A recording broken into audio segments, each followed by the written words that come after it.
Did you think growing up that you'd be in banking? Absolutely not. That's boring. Why do I want to do that? Yeah, I didn't, I probably didn't do as good a job of balancing my checkbook as I should have as a young man.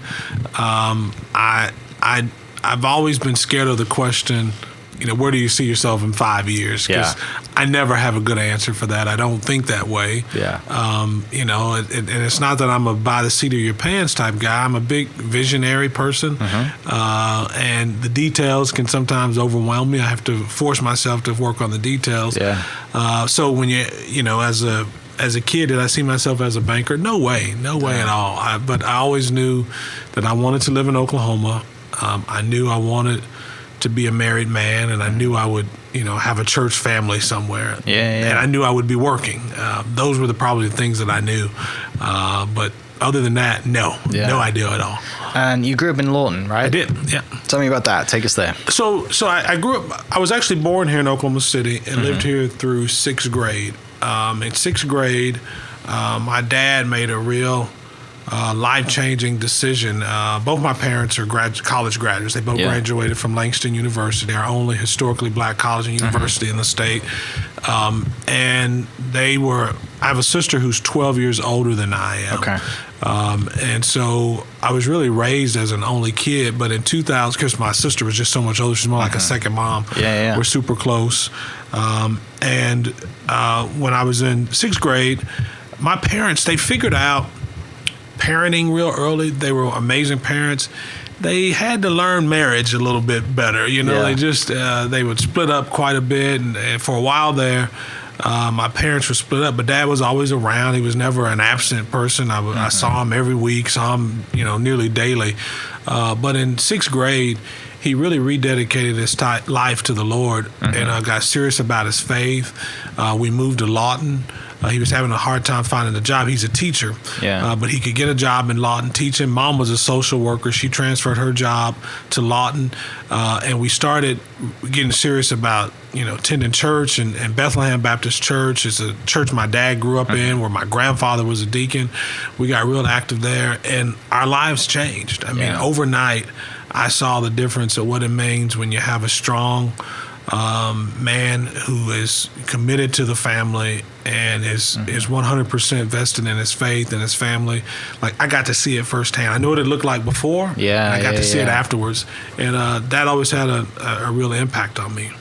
Yeah, it's cool to see that, because a lot of kids grow up, they don't know the before, do they? Right? Because a kid comes along and that kid is the life-changing moment, and the parent or significant other or whoever it is decides I need to make a change now, and then you don't see that, but you've got to see that and see that work, right? And see, mentioning the church and with the Lord and working through that, you get to see that change, right? And then, for most people, sons, right, they look up to their dad. Absolutely. Right? So you get to see that firsthand, which is special. It is special. And, Dad, I always say I had the parents that every kid deserves. I mean, and I never once wondered if I was their number one priority. I never once wondered about safety. I never worried about provision. I didn't get everything I wanted as a kid. I'm not saying that at all. We weren't rich by any stretch of the imagination. My parents were working class people, and they made me a priority. And I had a terrific upbringing. I had a lot of extended family, but more importantly, I had a church family, like 250, predominantly African American church, about 250, 300 a Sunday, and they held me accountable. I wasn't just parents. Like, I had a whole community of people that were rooting for me. And when you're an African American boy, and if you have kind of a big personality like I do, and you like to be up front and do that stuff, what people always tell you in a black church is you're going to be a preacher. You're going to be a preacher. And so I heard that my entire life. I knew God didn't call me to be a preacher. But I also knew what they meant. They meant, in our community, this is the most esteemed position, and we think you have the potential to reach that. And I didn't understand that. Right. In retrospect, I can kind of look back and understand that. As a 12-year-old, I was just flattered anybody thought that.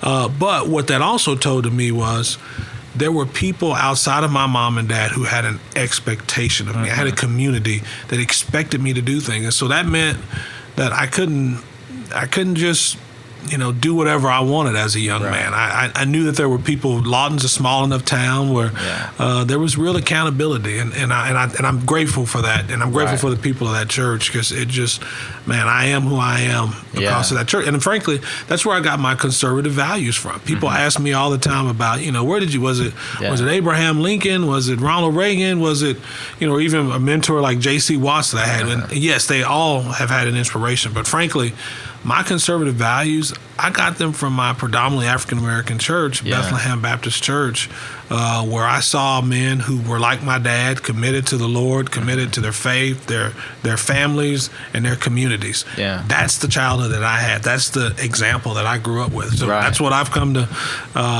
enjoy, accept, and frankly, now trying to promote too. Yeah.